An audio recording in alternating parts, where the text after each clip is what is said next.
It started a long time ago. I started working on FUMES in 2015, early 2015. I wasn't in the best mental space. It was my first year of college, and I was having a lot of trouble adjusting to being in college.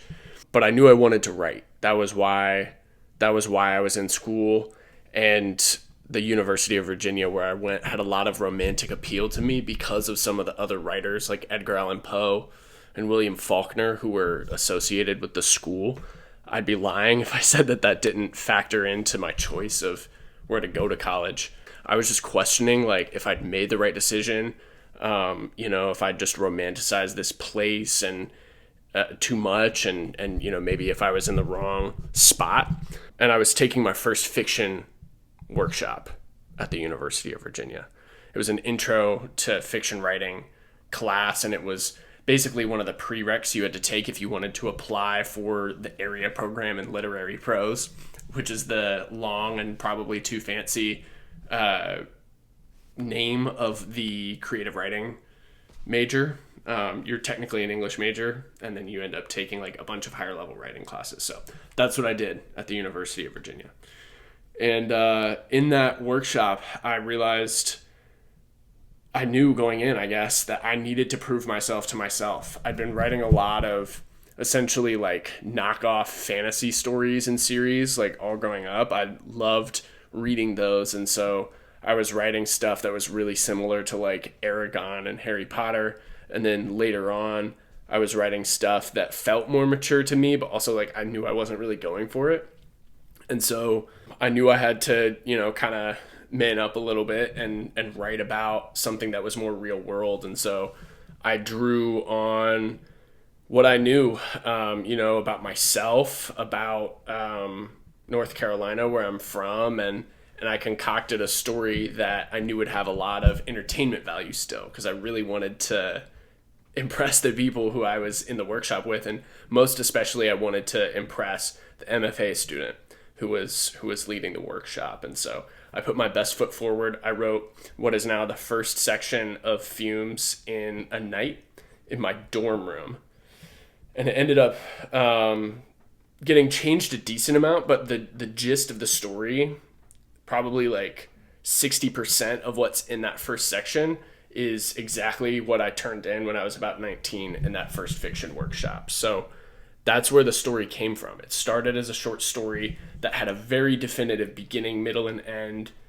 You are following the main character, Charlie, as he's kind of assessing what's going on with his family, particularly his cousin Kelly, his grandfather, who's pretty depressed and checked out. And he makes a really pivotal decision that kicks off the novella FUMES, but was the end of that short story that I turned in. And so since I left so much out, like I definitely knew that there was a lot more to the story, and it took me a really long time to figure out what those other pieces were. I have this other printed version of FUMES that I found recently from 2019 that was just like in a chest that I still have that's like kind of full of old writing.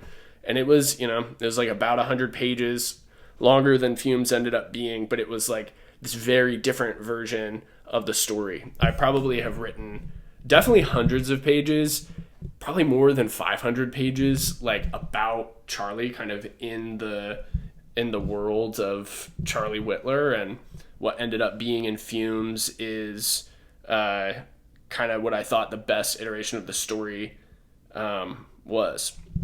Like, I always knew that FUMES would be pretty short, to the point.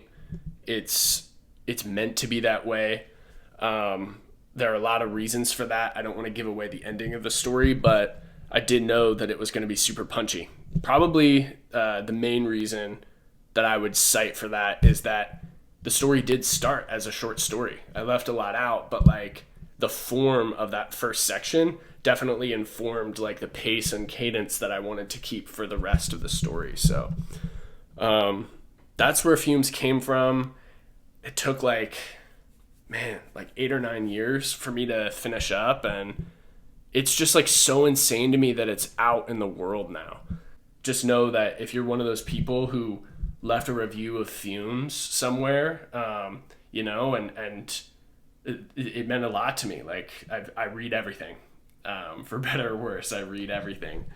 And to those of you who caught like, some tiny little mistakes that I made, I appreciate you too. Maybe I could have used more readers, but I wanted to put out Fumes kind of on my own terms. I wanted to release this kind of like, a rapper would a mixtape. I didn't want this to be this overproduced thing, and I wanted it to be really representative of what I can do, not on my own, because I had a lot of help, but like what I can do kind of without industry support and without someone who really knows what they're doing telling me what I should and shouldn't be doing.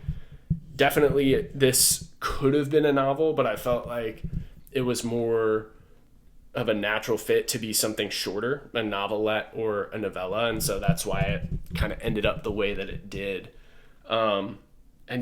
Just thank you to all of you who have already read Fumes.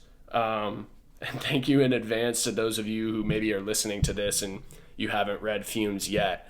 This story means more to me than any other that I've written. And,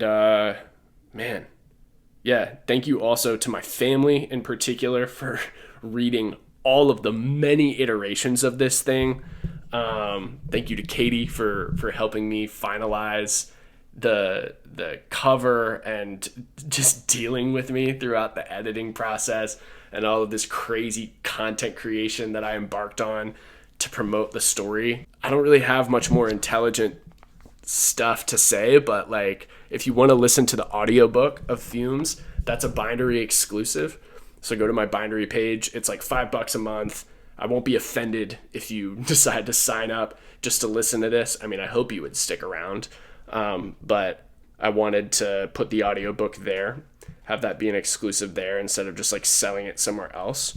And if that's not your thing, audiobooks typically aren't my thing. Definitely go get yourself a hard copy. I think that's the best way to read this. If not, it's also available on Kindle.